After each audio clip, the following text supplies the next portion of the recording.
Bom, pessoal, começar mais um vídeo aqui pro canal. Estamos aqui no Galpão Auxiliar, hoje é uma sexta-feira. Mostrar algumas coisas diferentes aí do que na última vez que a gente esteve aqui. Então vocês já estão vendo aqui o Dart da Dona Irene, o Dart 71 branco. Vou explicar o que a gente está pensando, o que a gente vai fazer com ele, por que ele está aqui na oficina. Falar um pouquinho aqui do RT 75. Tem mais novidades aqui também. Olha quem está de volta aqui. O Buick Riviera 1995. Carro que a gente precisa decidir aí o que fazer com ele, né? Contar um pouco o histórico desse carro. Um carro que eu conheço desde o ano 2000. Quando ele tinha 2001 no máximo, né? Quando ele tinha 5, 6 anos de uso. E também vamos dar uma olhada aqui nos carros que a gente tem aqui. A gente fez um vídeo lá na AMF dizendo que nessa nova fase da nossa parceria a gente iria deixar sempre 5 carros à venda lá, né? E logo nas primeiras horas aí depois que o vídeo saiu, a gente acabou vendendo a Kombi Last Edition. Vocês vão ver, ou já viram na programação do canal aí para onde ela foi. E agora eu preciso arrumar um 5º carro, né, para colocar lá. Preciso repor a Kombi, né? Vou repor com alguma coisa daqui? Não sei. Vamos dar uma olhada se tem alguma coisa que faz sentido. Eu sei que a gente precisa até outra semana que a gente vai gravar uma atualização lá. Vou mostrar outros carros que estão consignados lá na MF. A gente precisa colocar mais um vídeo e conversar um pouco com vocês aí sobre o que é um carro vendável e o que é um carro absolutamente invendável, né? Toda vez que a gente fala de vender um carro, tem gente que, não sei o que, esse carro não podia vender nunca, esse carro não sei o que e tal. Então eu quero explorar um pouquinho o que, na minha cabeça, é um carro vendável e o que é invendável. Eu vou dar uma abrida nessa porta aqui, porque a gente tem 3 pares de lâmpadas aqui, né? Aquela do meio uma vez estourou, faz muito tempo que a gente não fez a manutenção. Por quê? Para fazer manutenção precisa pôr um andaime aqui, né? Para subir, aí tem que tirar os carros. E aparentemente a da ponta também não está mais acendendo. Eu acendi lá, ela deu um estouro, voltou o botão. Então vou fazer uma abertura aqui na porta do fundo para entrar um pouco mais de luz e o vídeo ficar um pouco mais iluminado, né? Ó, melhorou, né? Melhorou. Olha que bonitas traseiras do 70 e do 72, né? Bom, vamos começar lá da frente. E a gente vem chegando aqui para a gente falar, dizer qual é o planejamento, o que a gente está pensando, né? Aqui o RT80, aqui o Dart Coupé 81, vários carros que foram ficando prontos, né? No caso, esses 4 carros aqui foram ficando prontos, né? E estão no jeito para ir lá pro Galpão 4. Essa semana a gente fechou, inclusive eu precisava cobrar para ver se chegou lá, as amostras do vidro, né?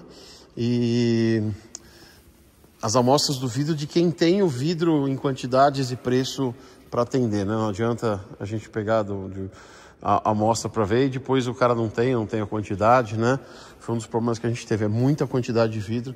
Teve um dos modelos de vidro lá que a gente queria colocar, que quem tinha não tinha para todas as portas, aí também já não adianta, né? Então, vamos começar lá da frente, vamos começar falando do Dart da Dona Irene, depois a gente fala do Buick Riviera, e aí a gente vai falar um pouco sobre os carros vendáveis ou não vendáveis, tá? Bom, esse Dodge Dart Coupé veio através, a história dele, né, veio ao nosso conhecimento através de uma pessoa que acompanhava o canal. Não gosto de falar seguidor, né? Parece que seguidor não é uma palavra boa, né? Então eu prefiro falar alguém que acompanha o canal, né? Porque a pessoa acompanha que vai seguir ou não seguir. Pode ser seguir a sequência de conteúdos, mas eu acho meio esquisito, né? Então uma pessoa que acompanhava o canal mandou pra gente as imagens desse carro, desde zero lá do marido da Dona Irene. Dona Irene morava em São Paulo, mudou para Botucatu, o carro estava lá dentro de um galinheiro, né? Literalmente, não que o carro tivesse, mas tinha galinhas lá onde o carro estava, né? Esse carro a gente trouxe a gente ficou muito bem impressionado com o estado de originalidade dele, porém, contudo, entretanto, não era um carro bonito, né? Por quê? Porque ele teve retoques, ele tinha manchas na pintura, ele tem uma porção de coisas aí, tem uns pontos de corrosão bem iniciais, mas tem uns pontos de corrosão, né? E que o que ele pediria seria um trabalho mais ou menos como foi feito no Dart Coupé 73, né? Uma remoção da pintura, uma pintura nova. Provavelmente essa pintura, quando a gente remover, não vai ter nada de o que fazer embaixo, se tiver marginalmente. O próprio Dart 73 teve os pezinhos de paralama, ele aparentava que não teria nada para fazer, mas teve, né? Só que aí seria mais um carro que a gente desmonta, fica na fila, vai pintar, prepara, pinta, volta, não sei o quê. E cada vez que a gente fala isso, por um carro, 1, 2, 3 anos, 14 anos, que é o caso dessa moça azul aqui, né, que foi pintada na Copa de 2014, né? Então, Copa de 2014, Badola, então são 11 anos, né? Eu sei, mas desde que a gente comprou, vai 12 anos, sei lá quantos anos faz. Então as coisas demoram muito para acontecer. E aí eu tive um insight de colocar na linha do tempo dos carros, que vão ficar no galpão 1, né? Eu fico falando aqui rápido quando a gente está gravando os vídeos, depois eu escuto, falo, putz, você confundiu o nome dos galpões, chama o galpão 2 de 3, o 4 de 3, o 1 de 2, não, vamos falar direitinho. A sequência dos anos no galpão 1, eu falei, por que não colocar alguns carros em estado de conservação mais autênticos de como eles chegaram ao ano de 2025, né? Então a gente falou do Dodge Dart 1970 azul Abaeté, que está lá, que é um carro virgem, nunca restaurado, mas que também não é bonito, né? Principalmente o dia que a gente colocar ele lado a lado com o verde que a gente tem lá na coleção, que é um carro lindo, com o amarelo Carajá, que acabou de ficar pronto, com o preto, que vai ficar pronto, sei lá, nos próximos meses aí, ele ia ficar muito prejudicado, né? Então, por que não colocar os 3 lindos lá em cima e a gente precisa de 1,70 para ficar na linha do tempo? Por que não colocar esse carro num estado de conservação tão interessante, né? Eu estou falando dele, podia estar mostrando ele, né? Ele está aqui, ó, um estado de conservação tão interessante e que sem os outros, né, lado a lado, como comparação, vai ficar legal, vai ficar bacana, dá uma mudada, né? Porque a gente tá com aquele Dart 70 verde desde 2009 lá, já 16 anos aí, do lado na entrada do galpão, né? Vamos dar uma mudada, em vez de entrar lá e ver o verde, a gente entra lá e vê o azul, né? Quando eu falo que o carro não é bonito, ele tem manchas nessa pintura aqui, ele tem retoques, mas a pintura nunca foi refeita, né? Então acho que dá para fazer um polimento, uma descontaminação, talvez melhore, um martelinho para tirar aí pequenas ondulações, tanto de cima para baixo, quanto de baixo para cima, né? Badola, como é que faz de baixo para cima? Não sei, às vezes o capô tá aberto, alguém dá uma martelada na manutenção. Tem um aqui, ó, esse aqui é de baixo para cima, esses daqui é de cima para baixo. Tem mais de baixo para cima aqui, né? Então, um carro tão legal, né? Assim, tão bacana em termos de preservação, ó, o cofre todo de fábrica, né? Precisa pintar ele e ser mais um carro pintado, mais um carro que a gente vai ficar anos enfiando dinheiro, tempo, esperando, né? O último vídeo que a gente teve aqui, o Orlando mostrou aqui, esse pezinho de paralama aqui tá desalinhado, provavelmente deve ter algum podrinho aí. Então a gente faz o que realmente precisa, mas colocar esse carro nesse estado, né? Então a gente tá falando do Dart 71, do Dart 70 azul, o 71, o bunda verde que tá lá na MF. Então a gente já precisa pensar num carro para ir lá para a MF, para trazer o bunda verde para cá. Provavelmente a gente faça isso rodando, tá? Eu estava conversando com o Rodrigo, a gente pode trazer esse carro verde para cá e levar algum carro para lá. Vamos ver, não vai ser para agora, vai ser para setembro, mas para a gente fazer essas trocas. Então a gente vai colocar o 70 o azul nesse estado, né?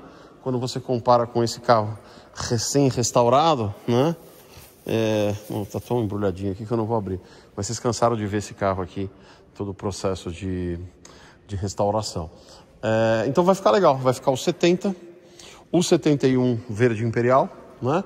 Aí 72 a gente só tem o cinza, que é um carro super bonito, que a gente fez mais ou menos o que eu falei que o Dona Irene pediria, né?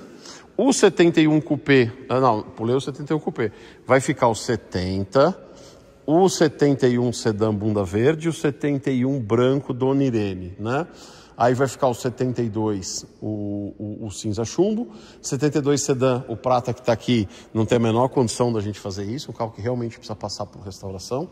Depois o 73 Coupé, é o Jeep 1973, o prata, o cinza Himalaia, né? O 74, em vez de a gente colocar o branco, né, o Cote, que tem 14 mil quilômetros, a gente vai colocar o ocre barroco, né, que também é um carro que tem seus defeitos, que também tem pintura de fábrica, que a gente refez a pintura das laterais, mais ou menos na mesma pegada que a gente fez o Galaxy 67, né? Então, foram carros que a gente... no Galaxy 67 ficou legal, acho que dá para fazer a mesma coisa, a gente preserva a pintura de tampa, de teto, de capô e faz as laterais.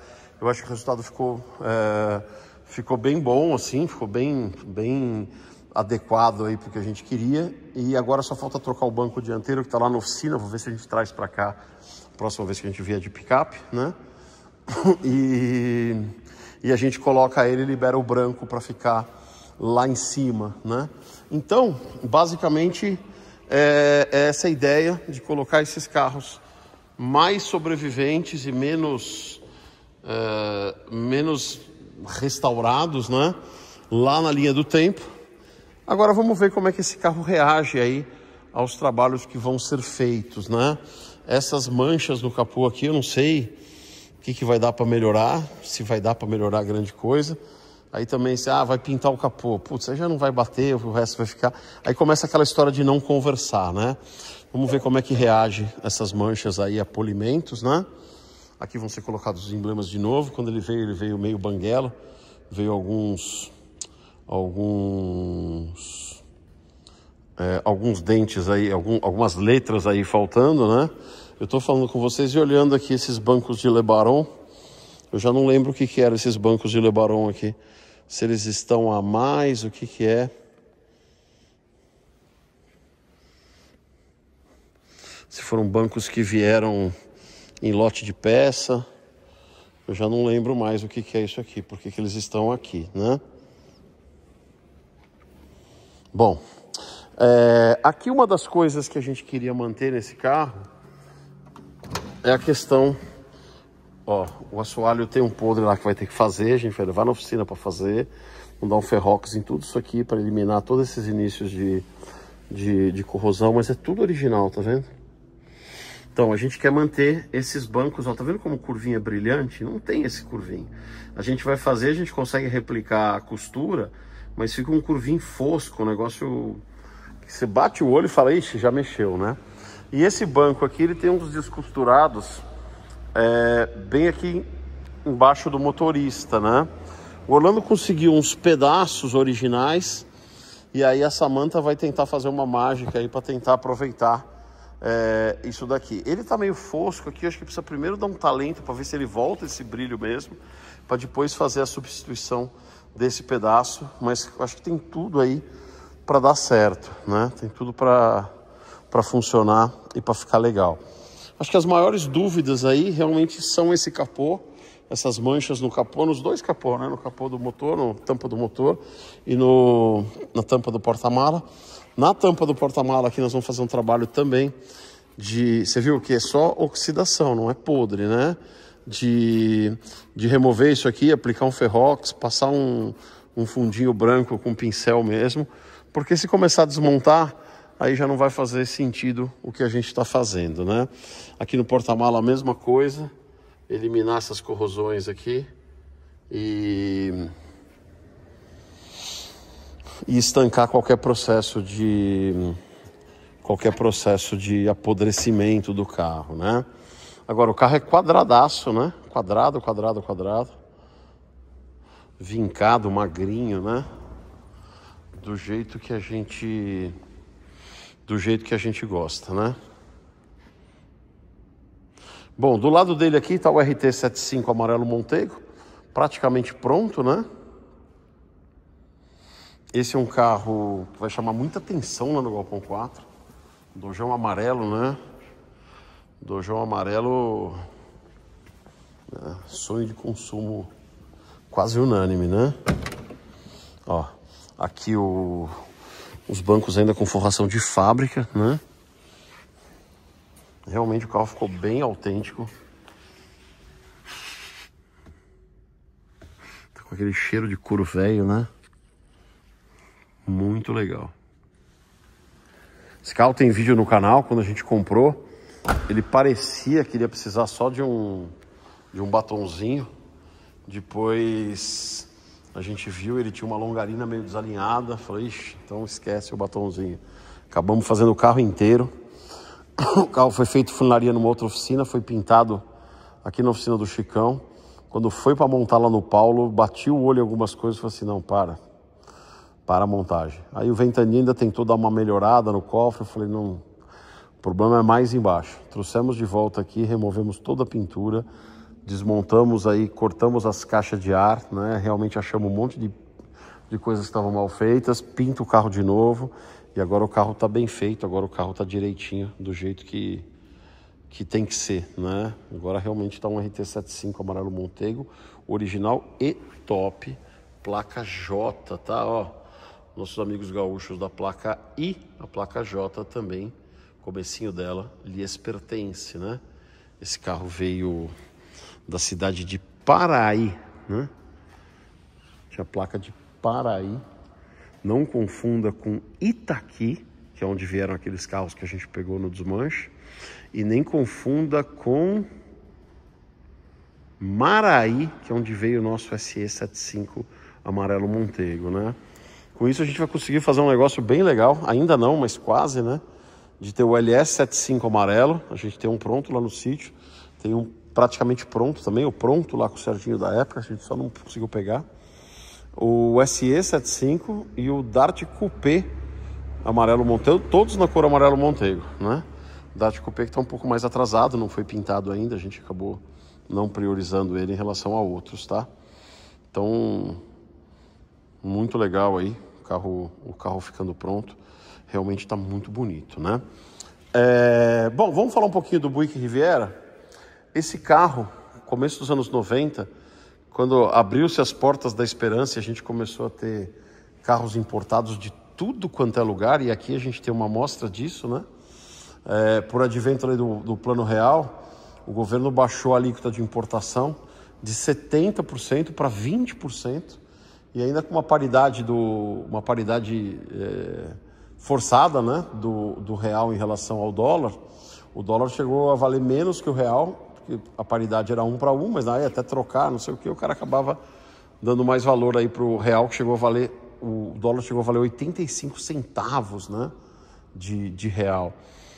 Então o governo, na época do plano real, como as pessoas iam voltar iam recuperar parte do seu poder de compra, porque o imposto inflacionário, pelo menos durante o mês, ia deixar de comer uma boa parte do salário, sabia que o Brasil não tinha capacidade instalada de indústria para atender essa demanda marginal aí por conta desse fim da inflação, e para segurar a inflação baixou a alíquota de importação para 20%. Então foi assim uma enxurrada de coisas, de importação independente e tal. Isso foi na época do Plano Real, foi no meio de 94 que aconteceu, e caiu no começo de 95. Então o grande volume de carros que veio foi no segundo semestre de 94, como lá nos Estados Unidos, como a maioria dos lugares, em agosto, no máximo setembro, entra a linha do ano seguinte. O que a gente mais tem são carros modelo 95, né? Ó, aqui tem um Buick Riviera 95, aqui tem um Dodge Neon 95, não é um Chrysler Neon, e aqui a gente tem um Dodge Avenger 1995. A gente tem um Cirrus 95 lá também. Cara, a gente tem na coleção Rover 95. O que tem de bizarrice 95 é uma coisa sem fim, né?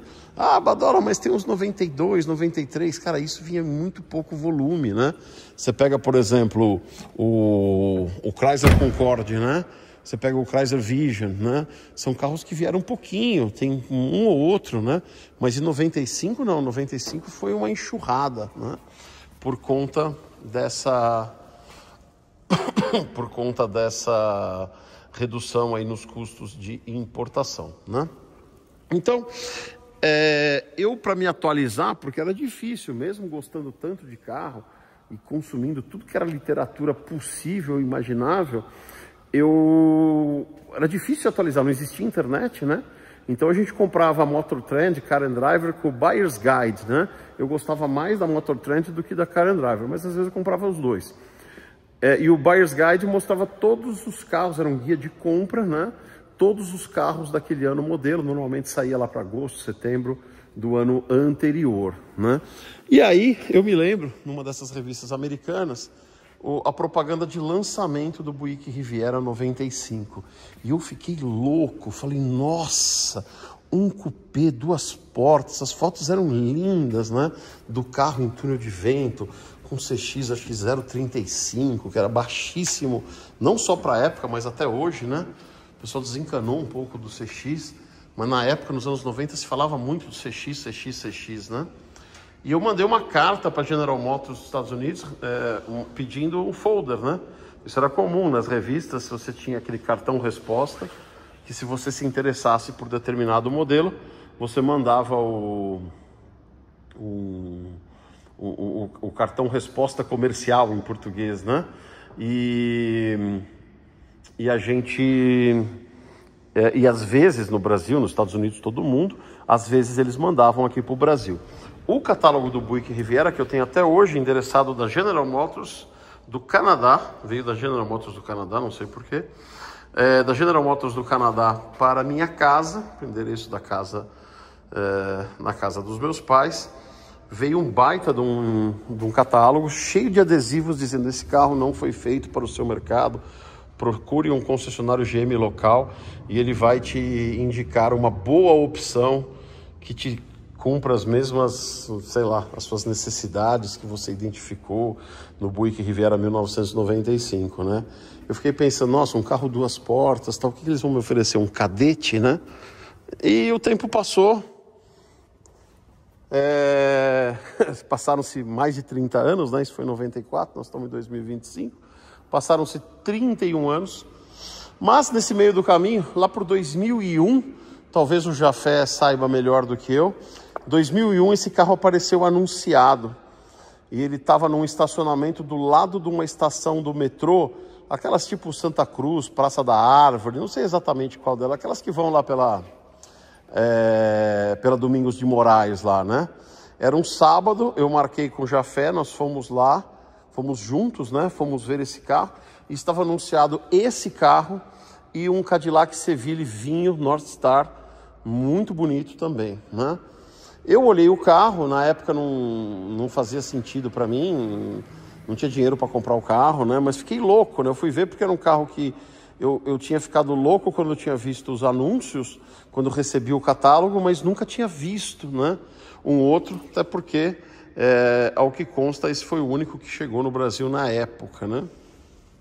O tempo passou, passaram-se mais de 10 anos, mais de uma década passou, e lá por 2015, mais ou menos, 14, 15, não lembro exatamente, esse carro voltou a aparecer anunciado, mas num estado já bem mais estragado, né? E eu falei, nossa, agora eu preciso comprar o carro, vou comprar o carro, vou zerar o carro e tal. E a gente comprou o carro. Quando eu fui buscar o carro, fui junto com o Alexandre Mesquita, conheci o vendedor do carro, a gente foi buscar o carro, eu já achei estranho uma coisa que era... Ele estava com uma chave de Opala. Falei, nossa, mas que desleixo, né? Estragaram a chave dele e tal. Aliás, cadê o banco traseiro dele? O assento. Normalmente se tira por causa da bateria, né? Mas onde ficou esse banco? Aí que acontece? Comprei o carro, vi a chave de Opala, e aquilo que eu achei que era apenas um desleixo, na verdade, foi muito pior do que isso, né? Por quê? Porque esses carros dos anos 90, eles já têm um monte de módulos eletrônicos e a chave dele, a gente tem a chave igual à original dele no nosso Pontiac Trans Am, no nosso Pontiac Grand Prix, também 95, outras bizarrices 95 que vieram zero. Ele tem um chip que conversa com o módulo da chave. A partir do momento que o módulo da chave entra em conflito com o resto do sistema, o carro funciona, mas funciona no modo de emergência, né? E aí começaram todos os problemas aí desse carro. O carro não se conversava nada com nada. Quando a gente comprou, a gente mandou para uma oficina que não conseguiu identificar esse problema.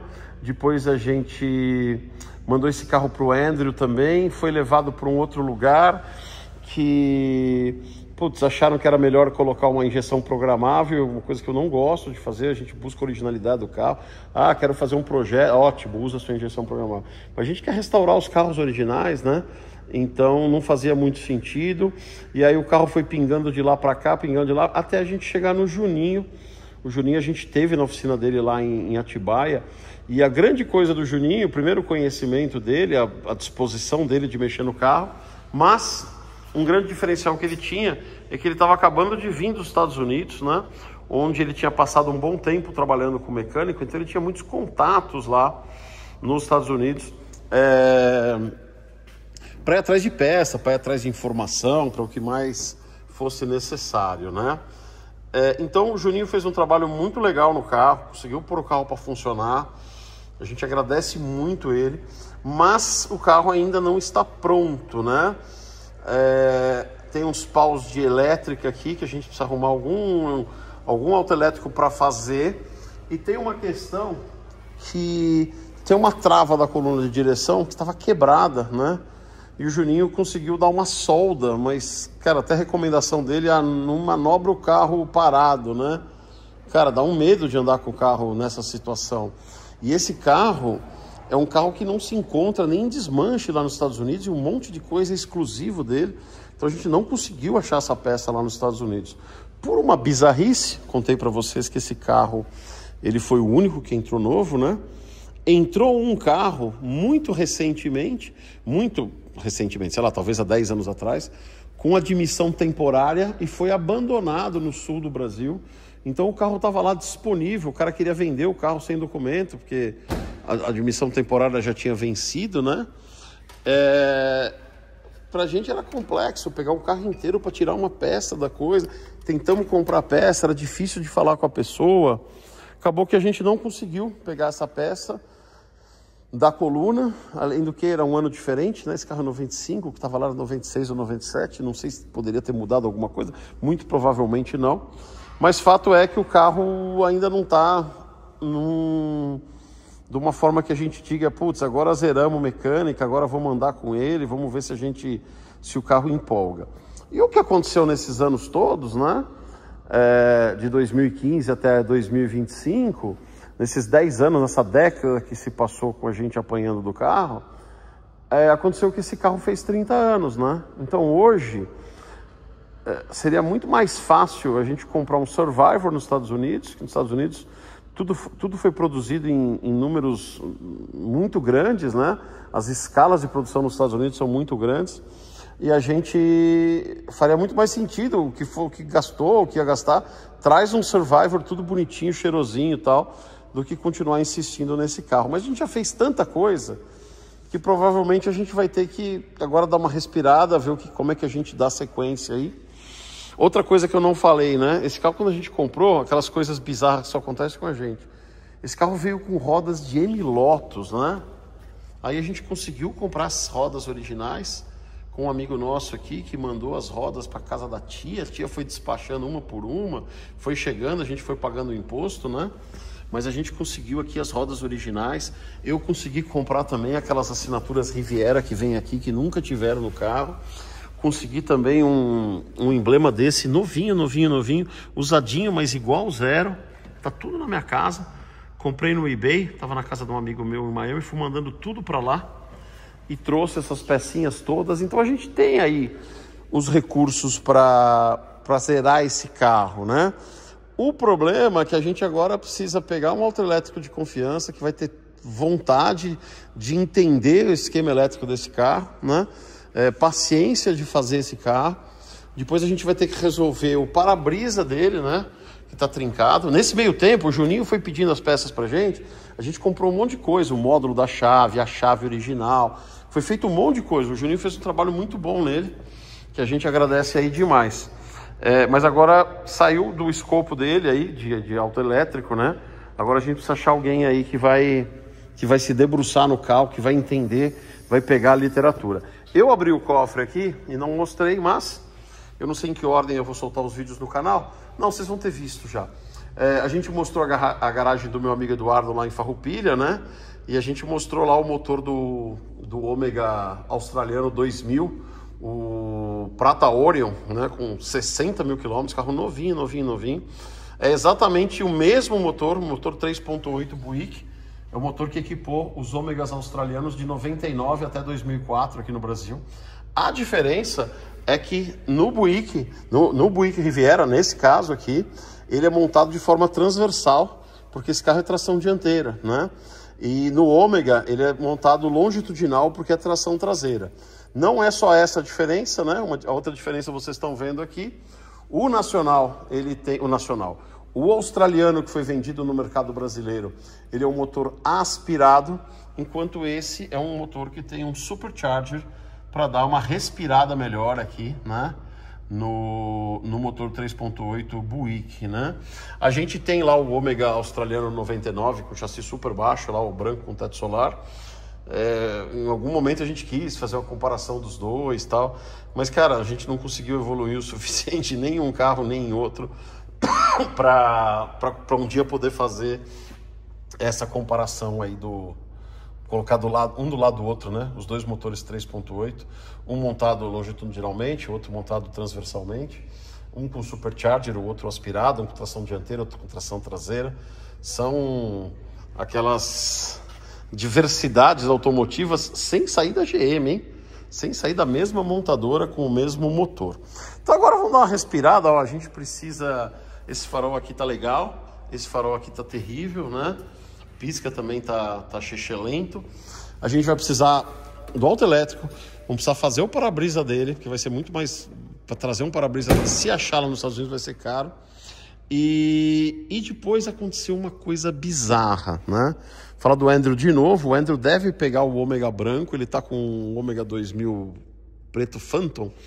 Então ele tá respirando o Ômega australiano. Melhor momento agora de levar o Ômega para ele.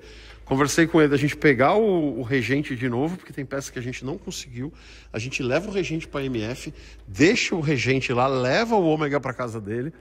Vai atrás das peças do regente nesse meio tempo, enquanto ele trabalha no Ômega. A hora que o Ômega estiver pronto, a gente leva o regente de novo, já com as peças que a gente conseguiu, e traz o Ômega com todas as melhorias que ele conseguiu fazer.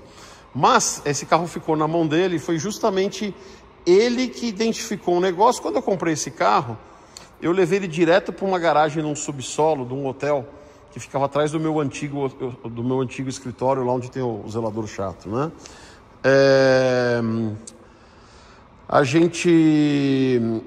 Eu coloquei esse carro no escuro, o carro andava meio quadrado, mas andava, né? Fui com ele rodando para casa, tal. Depois eu levei ele pro Andrew também rodando. O carro andava meio quadrado, por quê? Porque estava num modo de contingência lá por conta do módulo da chave, né? E o dia que eu fui ver esse carro com o Jafé, eu lembrava que ele tinha uma lateral pintada Peppa Pig. Quando eu vi o carro de novo, o carro não é grande coisa, mas ele não tinha nenhuma lateral fosca como tinha na época, né? Falei, caramba, é estranho, né? Até que alguém, aí já não sei a ordem dos fatores, eu não sei se alguém me mandou fotos desse carro quando ele estava no Rio de Janeiro, ou se foi o Andrew que identificou o que eu vou mostrar agora, ou se o Andrew identificou e eu arrumei as fotos depois, né? Mas eu achava que esse carro era verde, né? Falei, pô, mas ele tá cinza, parece um cinza meio Odyssey, um cinza meio meio azulado, meio esverdeado. Eu lembrava dele verde, né?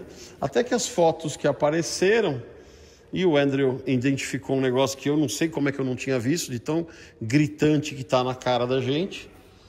Esse pedaço do para-choque traseiro descascado, né? Então tá aqui o tom original dele. Ele realmente era verde, né?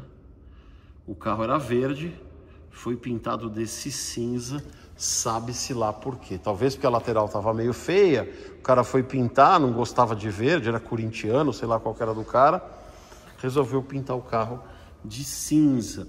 Por isso que eu falei de ser mais em conta trazer um carro Survivor, tudo certinho, do que... Ó, aqui, ó, tá gritando na cara dele. Provavelmente mais coisas descascaram nesse meio tempo, então tá mais fácil de identificar o verde do que quando eu comprei o carro 10 anos atrás, né?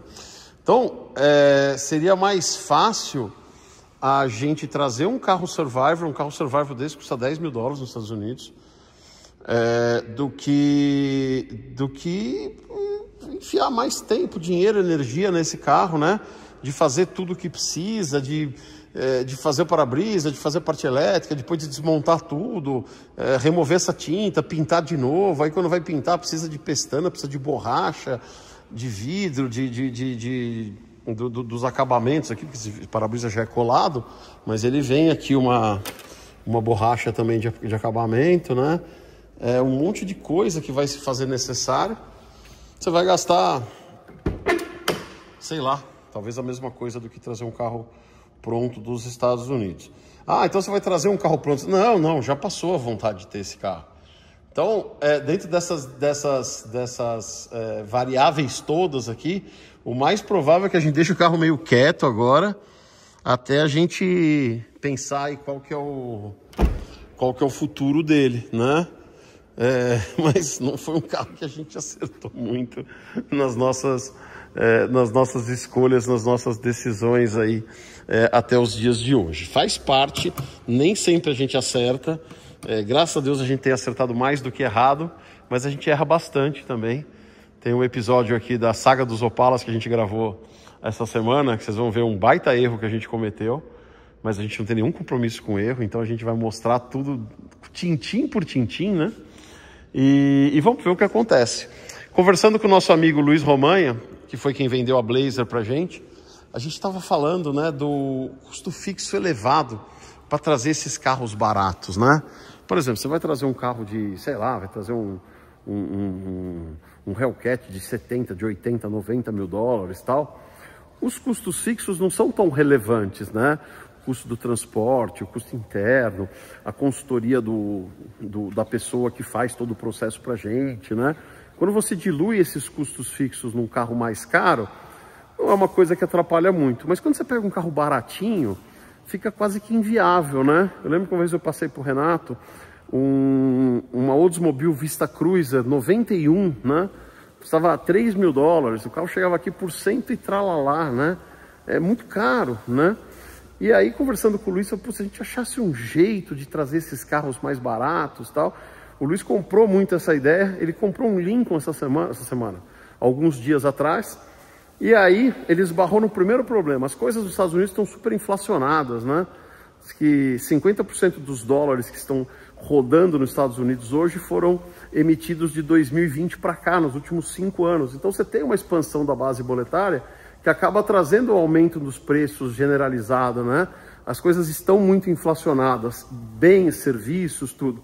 Ele comprou esse carro num estado lá em cima, que eu já nem lembro qual estado era, e o frete para trazer ele até a Flórida, onde ele ia embarcar o carro, era tão caro, tão caro, tão caro, que ele falou assim, meu, com esse valor eu pego um avião, vou até lá, cruzo 10 estados rodando e ainda vou gastar muito menos. E foi o que ele fez, né?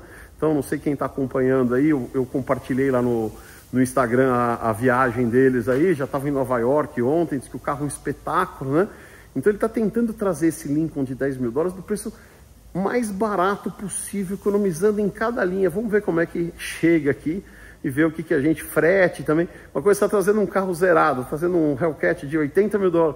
Meu, você vai botar no melhor container que tem, o melhor transporte, o transporte e tal.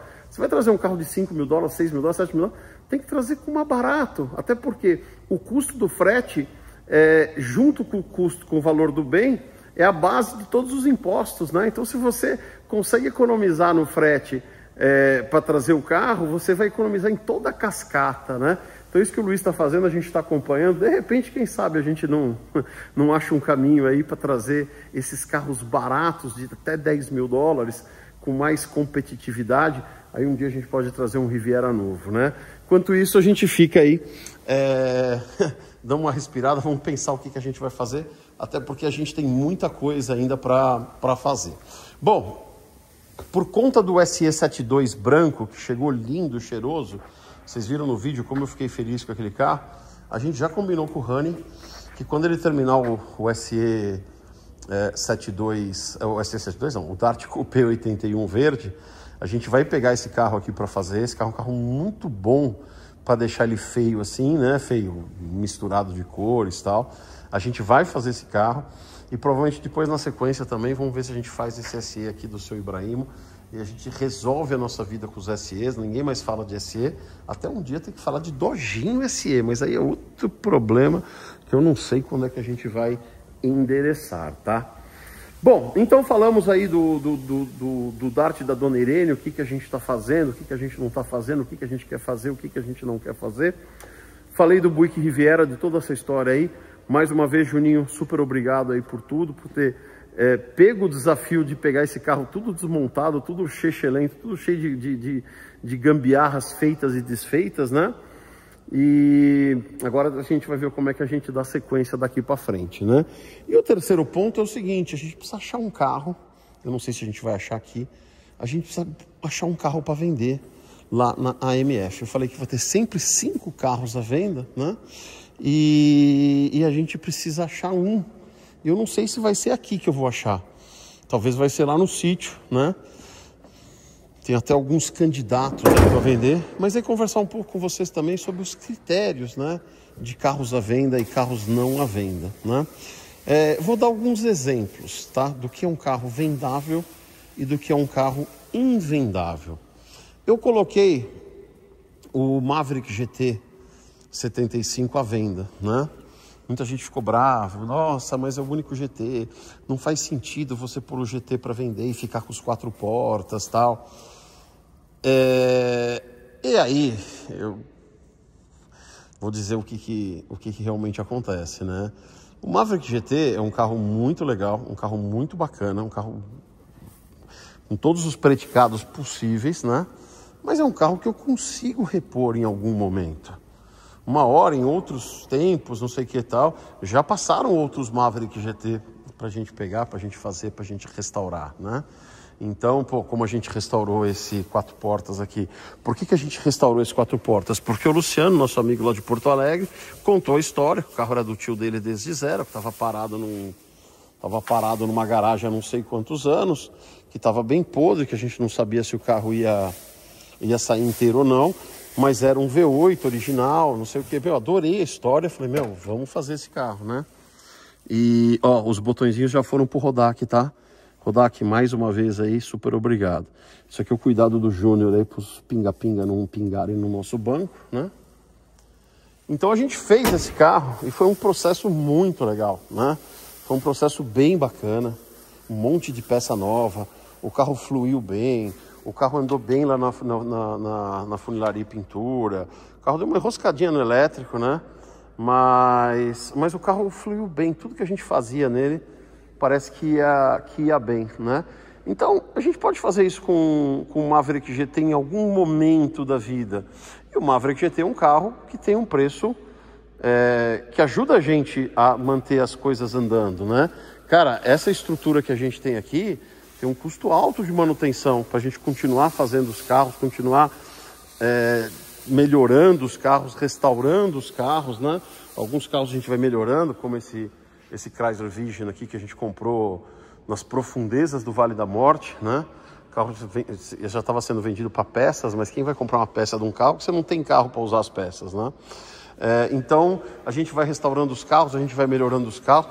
Essa estrutura aqui é cara, né? Só de aluguel aqui tem bastante tem bastante investimento, custo fixo mensal, né?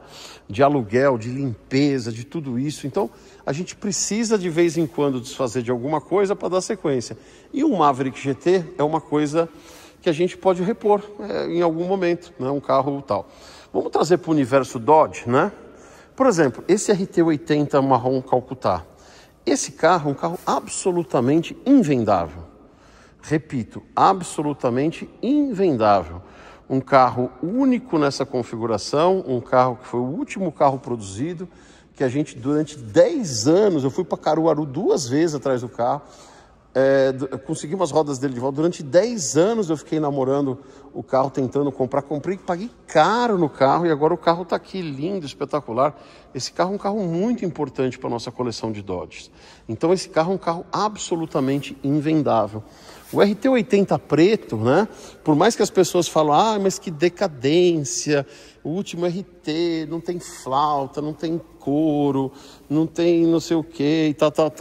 Cara, são carros assim super importantes, né? Esse carro aqui é o carro da revista Autosport de fevereiro de 80, né? Um carro que a gente comprou já há 20 anos atrás, repito, 20 anos atrás, né? Quem me ajudou a comprar esse carro foi o Gordo Dodges, um abraço pro Gordo. Foi uma epopeia aquele dia, né? O carro estava com documento zoado, estava em Jundiaí, a gente precisava tirar o carro que já estava pulando de um dono para o outro, não ia acabar bem a história dele, e a gente foi embora bem na hora do jogo, na final do campeonato da Copa do Brasil, que o Paulista de Jundiaí foi campeão. Falou, um horário que não vai ter ninguém na rua, vamos pegar esse carro, vamos embora, né? Aí foram mais de 10 anos para regularizar o documento dele, tive que pagar ação trabalhista que estava trancando o carro do ex-dono do carro, que eu não sei nem o que ele fazia, não sei nem quem era o litigante lá. A gente teve que procurar a pessoa, achar a pessoa, pagar uma ação trabalhista que a gente não tinha nada a ver para poder liberar o carro, para poder transferir o carro para a gente.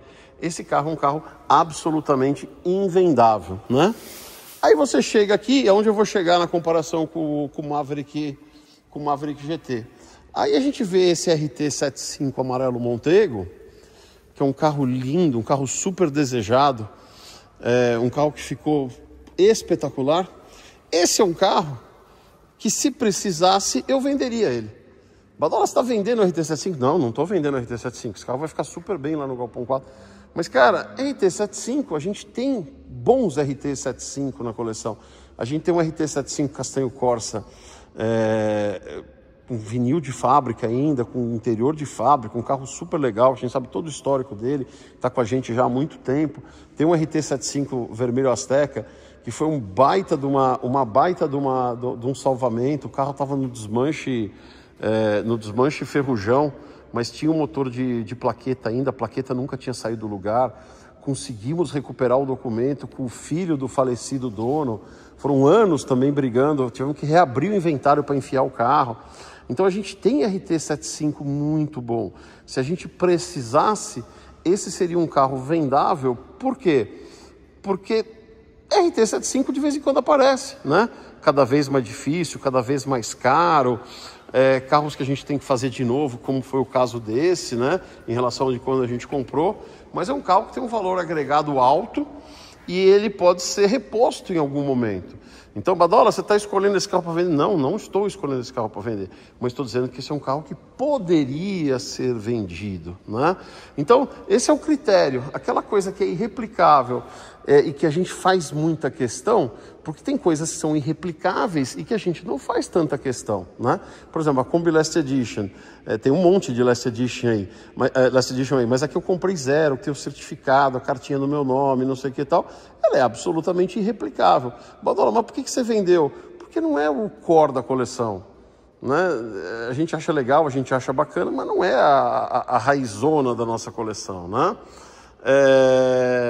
Por exemplo, esse Dart Coupé aqui é um carro que eu não gostaria de vender, mas é um carro que a gente poderia vender. A gente tem Dart Coupé bom, Dart Coupé vira e mexe aparece. Eu tenho uma fantasia de um dia ter todas as cores do Dart Coupé 71, que eu acho maravilhoso. Então é um carro que eu não gostaria de vender, é mais fácil eu vender, até porque não vai pegar muita coisa por conta do estado do carro, por mais original que seja. Então seria muito mais fácil a gente vender um carro como esse, que a gente ia dar uma bela injeção de recursos aí para manter os processos aí durante um tempo razoável, do que esse, mas são carros que poderiam ser vendidos em algum momento. Já os RT80 nunca, né? Tanto o marrom, que é o último, como o preto da revista Autosport. Badola, então você não venderia nunca um RT80? Não, eu vendi um RT80. Eu vendi para um amigo nosso que estava montando uma coleção, faltava o 71 e o 80. Eu vendi um dos RT71 e vendi um dos 80 prata, que não era da sequência do chassi, no 92.204, 205, 206. Era 92.199, estava pertinho, mas não estava na sequência.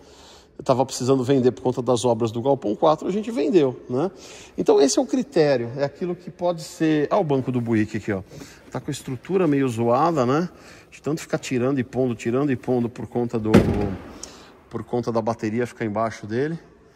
Mas tá aqui, ó. Só virei aqui para ele não ficar marcando embaixo.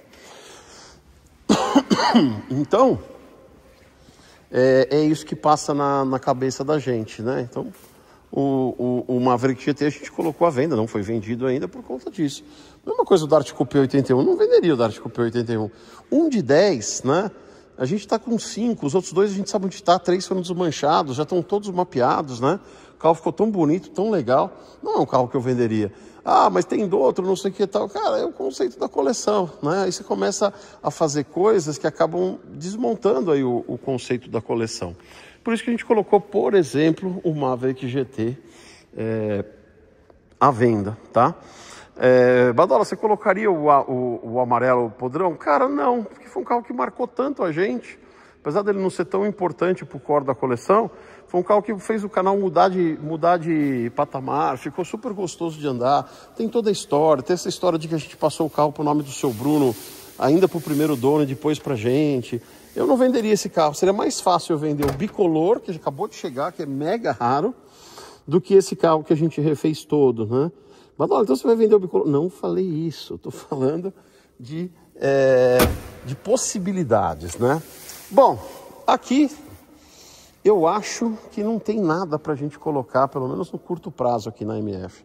O nosso Itamar preto, um carro que é super legal, apesar de eu não ser muito fã de Fusca, já está com um monte de Fusca, né? Eu gosto desse carro, tem uma história bacana e não ia resolver a vida de ninguém colocar esse carro aqui para vender, né?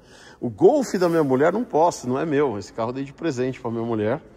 Eu não posso vender e também não venderia depois de tudo isso, né? Penúltimo Opala Coupé, meio ruim, né, também de vender um carro importante, aí o penúltimo, a gente vai estar com o último e o penúltimo, né? Se a gente não tivesse o último, podia até vender o penúltimo, mas o último e o penúltimo juntos, a hora que a gente conseguir dar uma melhoradinha no visual desse carro, principalmente no interior, né, vai ficar que nem os cachorrinhos do Black and White, do Whisky lá. 300M com baixíssima quilometragem, não vai resolver a vida de ninguém. A gente tem o verde, que foi meu carro de uso, né? Mas também não vai resolver a vida de ninguém. Suprema GLS 2.2, cara, a única Suprema que a gente tem... Badola, mas você vendeu o Wood com Omega CD. Mas quem assistiu o vídeo da garagem do Eduardo entendeu os vai e vem de carros aí que a gente já fez ao longo da vida. Pode ser que um dia ele volte, vai saber, né? Então o carro foi praticamente para dentro de casa. Foi vendido para dentro de casa. Então, senhores, eu acho que aqui o Ômega calou tudo. O Ômega calou tudo... Acho que não, né? Também um carro que tão legal. Ninguém sabe a história dessas calotas, né? Tem uma fotinho de época da GM que nem fala dele, mas é do concurso do melhor motorista, que ia ganhar um Ômega calotudo desse, um azul igual a esse, né? Mas olha, a calota do GL não é a calota do GL. A calota do GL, o meio tem um emblema Chevrolet em alto relevo no cinza mesmo, né?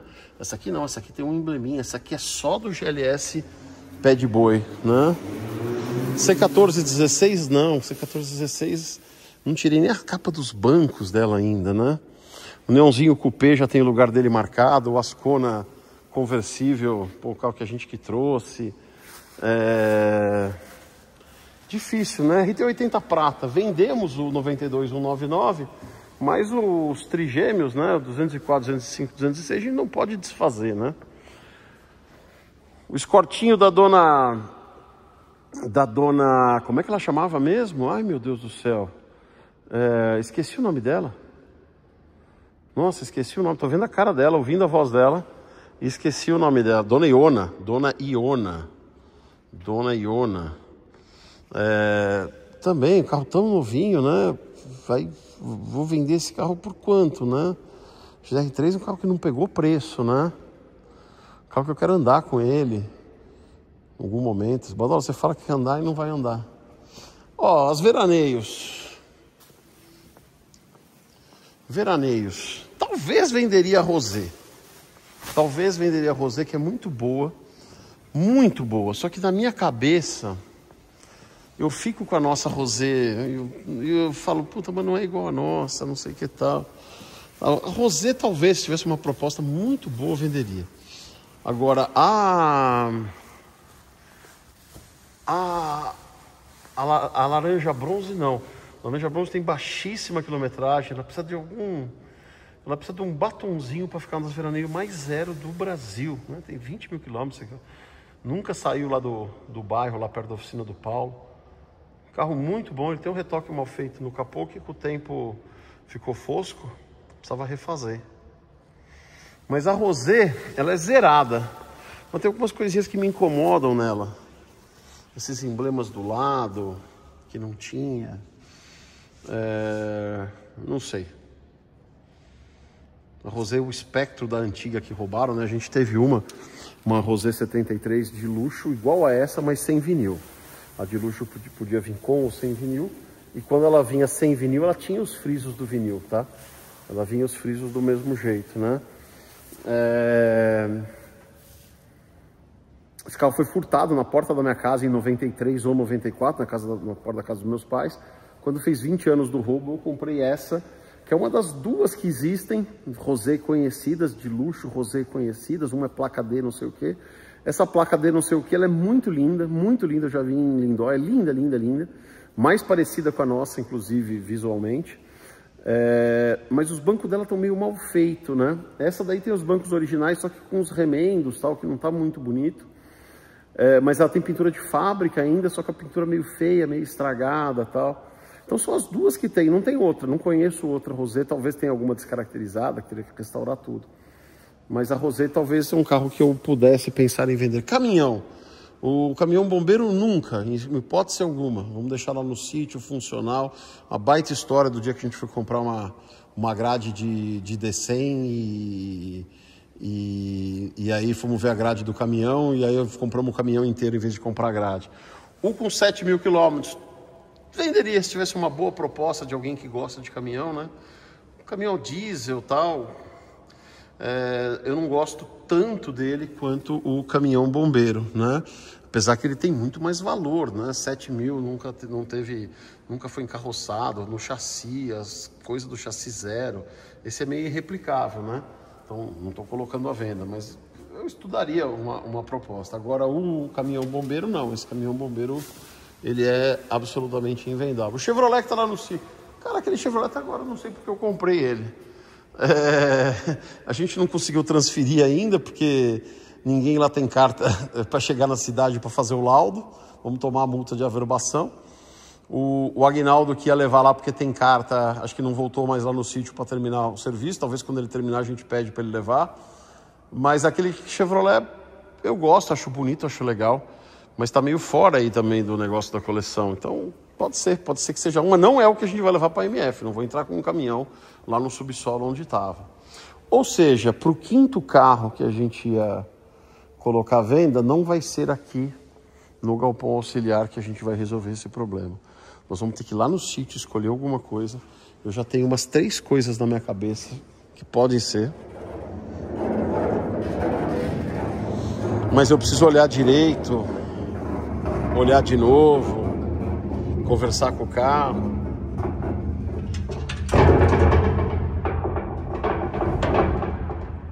Mas eu ainda tenho alguns dias ainda até a gente gravar o próximo vídeo lá com o Alex, né? Aproveitar para mandar um abraço pro Alex, pro Alberto, para todo o pessoal lá da MF, sempre tão carinhoso com a gente, né? E que pegou essa nova fase aí da nossa parceria aí de uma forma super legal, né? Estamos lá Estamos lá vendo, estamos conversando. O pessoal não chegou, achei que tinha saído para o almoço. Mas, bom, vamos encerrar esse vídeo aqui. Estamos com 1 hora de vídeo. Conversamos, falamos sobre os carros. Falamos aí sobre... Legal ver o Dart da Dona Irene aqui, né? Achei bem legal ver ele aqui. A Samantha já vai tentar fazer a mágica dela aqui nos bancos, né?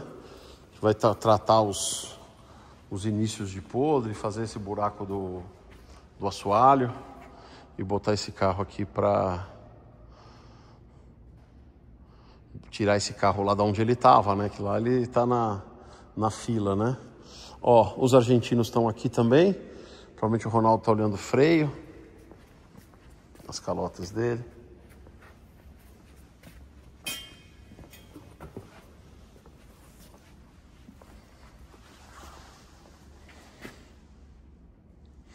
O GTX. Isso aqui eu imagino já lá no andar de cima do galpão 4, né? Um cantinho com a bandeira da Argentina do lado. A gente põe toca música acionado por presença. Você chega perto, começa a tocar a música do Carlos Gardel. Que legal, né? Muito bom. Tô morrendo de vontade de ir na Autoclássica esse ano, hein? Nem que seja para fazer um bate-volta. Não sei se vai dar certo, mais para não dar do que para dar. Mas não descartei totalmente ainda. Boa. Então é isso, pessoal. Vou deixar um vídeo aqui na sequência. Deixa aqui nos comentários se você fosse escolher algum carro aqui do galpão para pôr à venda na 5ª vaga da MF. Deixa nos comentários, quem sabe eu falo, putz, não tinha pensado nisso, realmente faz sentido. Beleza? Abraço a todos, até a próxima. Valeu.